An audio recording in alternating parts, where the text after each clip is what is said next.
even before kind of the SVB event, and I mean, that was clearly on our mind. This was, you know, the one place where we saw,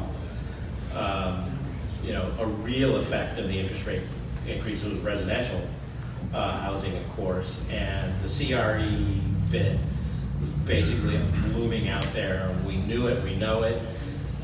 So, you know, Sherry and, you know, many of our efforts, I mean, obviously we talk to bankers all the time. I mean, that is one of the kind of key data points as to, you know, how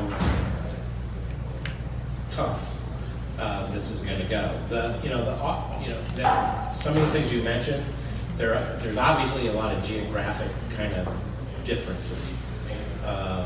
The Northeast doesn't. I mean, you know, whenever I come down here and I'm collecting information from our business contacts, I always remind myself I've got to apply the South Florida discount rate.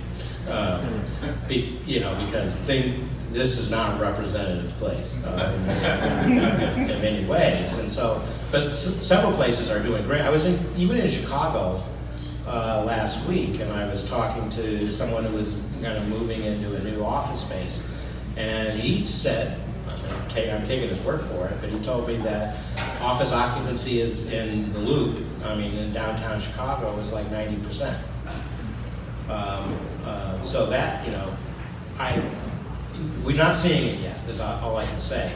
The work from home phenomenon is really kind of interesting because, I mean, it is a fact. I see it on Mondays and Fridays and driving to work on Atlanta. It's real and here to stay. Our friend Nick Blue spent a lot of time thinking about this. But what it means for something like kind of the physical space needed is really kind of an interesting question because, you know, at the bank, we have, in the research department, through most of the bank, we have like a 3-day in-person requirement. And so most people come in Tuesday, Wednesday, Thursday, and then they work remotely. Well, look, that everyone's in on Tuesday, Wednesday, Thursday. I mean, we need the same amount of space to do our work, even though we're not kind of completely occupying it or using it to its maximum capacity all the time. So there's a lot of moving pieces in all of this. As I said, as of yet, the warning signs of kind of impending real severe distress is not there.